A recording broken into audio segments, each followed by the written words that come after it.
আসসালামু আলাইকুম। এই মুহূর্তে যারা ভিডিওটি দেখছেন বা পরবর্তী সময়ে ভিডিওটি দেখবেন তাদের সবাইকে জানাই অনুসন্ধান 24 এ স্বাগত। ফেনীতে আবারও মাথা চাড়া দিয়ে উঠেছে কিশোর গ্যাংয়ের সদস্যরা। আজকে ফেনীর শান্তিধারা আবাসিক এলাকায় যে ঘটনাটি ঘটেছে আপনারা দেখতেই পাচ্ছেন। মোহাম্মদ সাব্বির, বয়স 16 বছর, সে সেন্ট্রাল পাবলিক স্কুলের 10ম শ্রেণীর শিক্ষার্থী।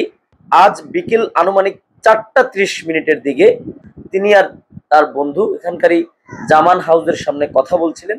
এ সময় অতর্কিতভাবেই 15-20 জনের কিশোর গ্যাং সদস্য এসে তাদের উপর হামলা চালায় এবং তার মুখ, পেট, হাতে তাকে মারাত্মকভাবে জখম করে। আমি আপনাদেরকে দেখাতে পারছি না, তার পিঠের যে আঘাতগুলো করা হয়েছে অত্যন্ত নির্মম এবং নির্দয়ভাবে করা হয়েছে। আর এই আঘাতগুলো করা হয়েছে বাইসাইকেলের যে চেইন আছে সেই চেইন দিয়ে তাকে বেধড়ক পেটানো হয়েছে। তো আমরা কথা বলবো আসলে কি হয়েছিল এবং কেন এই ঘটনা।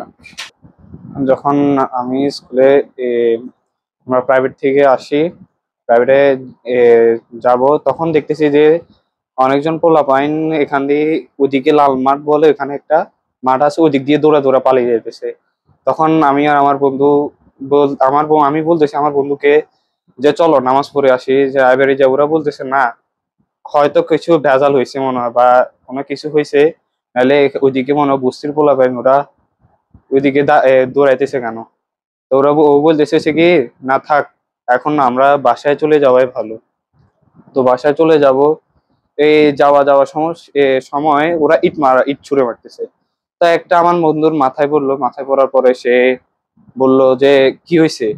তো এবারে যে ওরা কি করছে, ওরা মনে করছে ও যারা পালিয়ে গেছে তাদের লোক মনে করি, তাকে মনে হয় ছুরি বা চাপাতি বা চেন এসব কিছু জিনিস দিয়ে তাকে আঘাত করতে লাগলো এবং তার মাথা ফাটিয়ে দিছে। মাথা ফাটিয়ে দেওয়ার পরে আমি দৌড়ে গেলাম, বললাম যে ভাইয়া কি হয়েছে বা কেন মারতেছেন।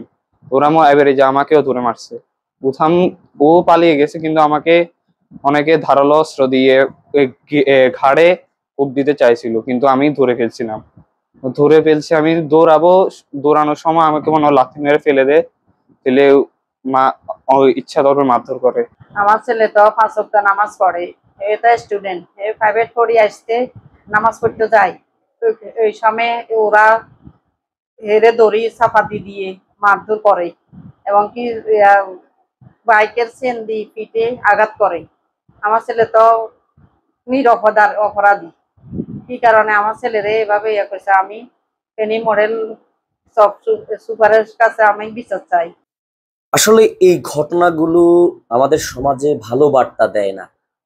যে হারে কিশোর গ্যাংয়ের উৎপাত বেড়েছে সমগ্র ফেনী জেলায়, আবারও দুশ্চিন্তায় রয়েছে অভিভাবকরা।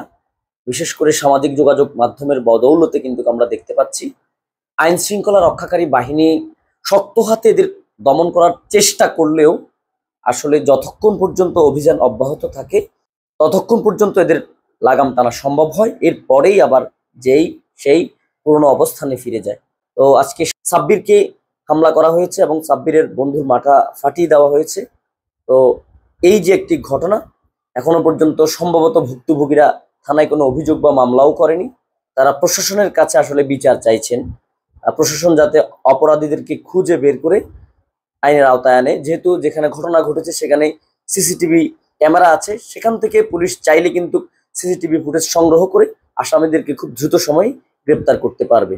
তো ভুক্তভোগী এবং ভুক্তভোগীর পরিবার প্রশাসনের কাছে ন্যায় বিচার প্রত্যাশী।